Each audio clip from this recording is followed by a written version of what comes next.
Et pour les gens qui n'ont pas l'image ou quoi, et qui peuvent se dire tiens, mais qu'est-ce que c'est son handicap à Sonia, parce que c'est pas du tout perceptible. Est-ce que tu peux nous expliquer? Alors, je suis une personne naine, de petite taille. Ouais. Je mesure 1m23. Ouais. Et donc, mon quotidien qui fait que je suis en situation de handicap, c'est que j'ai des problèmes d'accessibilité et puis aussi des problèmes de santé qui sont liés au ce qu'on appelle le nanisme achondroplase. C'est un nom un peu scientifique. Non, pas du tout, c'est facile à le redire. Le nanisme achondroplase. Regardez. C'était ce matin dans le Vacher Time sur Fun Radio. On va se faire le Anso Excited dans quelques instants, mais Anso ne sera pas toute seule parce qu'elle va être accompagnée de Sonia, parce qu'aujourd'hui c'est le Duo Day. Salut Sonia, merci d'être avec nous. Merci pour l'accueil. T'as déjà fait de la radio ou pas, Sonia? Non, j'ai été interviewée une ou deux fois, mais... Oh, ça va. Mais on est entre nous, hein. Une ou deux fois pour des médias américains. Donc, CNN. en fait, Sonia, alors toi, tu es là pour le Duo Day. Est-ce que tu peux nous expliquer ce qu'est le Duo Day qui a lieu dans beaucoup d'entreprises aujourd'hui en France? Alors le Duo Day, c'est une forme de mini-stage d'une journée pendant lequel on découvre une entreprise. Ouais. Moi, c'est la 3e édition. La première édition, j'ai fait... faut que tu te mettes un peu plus près du micro. Je sais qu'il pue, je suis désolé, c'est parce qu'on l'utilise avant. Mais tu vas être obligé de t'approcher de ce micro, je suis désolé. La 2e édition, c'était en distanciel l'année dernière. Et donc cette année, j'ai dit non, mais moi je veux pas en distanciel, je veux aller dans une entreprise. Voilà. Et aujourd'hui, je suis là avec vous et c'était par le biais de Pôle Emploi que je suis arrivée ici et je suis vraiment contente d'être parmi vous. Parce qu'en fait, dans cette journée, on permet à des personnes en situation de handicap de passer une journée en entreprise.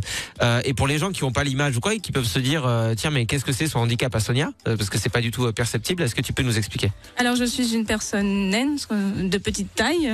Je mesure 1m23. Et donc, mon quotidien qui fait que je suis en situation de handicap, c'est que j'ai des problèmes d'accessibilité et puis aussi des problèmes de santé qui sont liés au ce qu'on appelle le nanisme achondroplase. C'est un nom un peu scientifique. Non, pas du tout, c'est facile à le redire. Le nanisme achondroplase. De toute façon, quand il s'agit de santé, c'est tout le temps compliqué. C'est toujours compliqué, Mais du coup, moi, tu vois, j'ai découvert avec toi, quand on a parlé avant l'émission, que être de petite taille, justement, c'était considéré comme un handicap. Je ne savais même pas. Moi, je suis vraiment à la ramasse. Et tu disais que oui, il peut y avoir des problèmes de santé plus ou moins graves selon les personnes qui te suivent ou qui peuvent être réglés. Ça dépend vraiment de tout un chacun, quoi. Exactement. En fait, la manifestation du handicap, du nanisme peut être différente. Il y en a qui ont des problèmes de cartilage. Moi, j'ai des problèmes de dos, j'ai eu corset, j'ai été opérée plusieurs fois. Et donc, c'est des problèmes qu'on gère tout au long de sa vie. On vit avec. Et puis voilà, on les gère au mieux. Mais alors il y a 8000 personnes en France qui sont porteuses du handicap. Voilà, c'est vraiment un handicap qui fait vraiment que le quotidien, en fait, on doit toujours anticiper tout ce qu'on va faire parce que le fait de aujourd'hui à 38 ans, je fais la taille d'un enfant de 6 ans. Donc c'est des problèmes vraiment de... Par contre, tu disais c'est moins cher à Disneyland. Non mais c'est vrai, il faut quand même jouer des avantages. Tu restes de dos et tu parles pas. C'est insupportable. Je peux faire rentrer du monde gratuitement, je crois. Pas mal ça. Est-ce que c'est ça le plus difficile, la condition physique, ou est-ce que c'est ce que nous on en fait? Parce que j'ai l'impression que depuis que je suis tout petit, à chaque fois que je vois des gens de petite taille à la télé, c'est un peu pour s'en moquer, tu vois ce que je veux dire? C'est-à-dire que t'es pas considéré comme un humain, mais comme c'est rigolo. Oui, c'est vrai que les rôles qui sont associés aux personnes de petite taille sont des rôles de personnages imaginaires.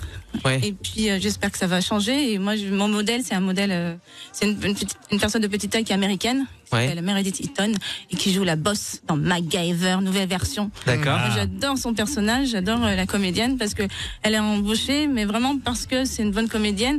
Et finalement, sa petite taille, c'est secondaire. Bah ouais, c'est super. Et en plus, tu nous le disais pareil en antenne, toi, tu es comédienne aussi. Bien sûr. Tu viens de te lancer dans une nouvelle carrière de comédienne. Parce qu'à la base, tu faisais quoi déjà? Alors, mon métier d'origine, c'est chargé de communication.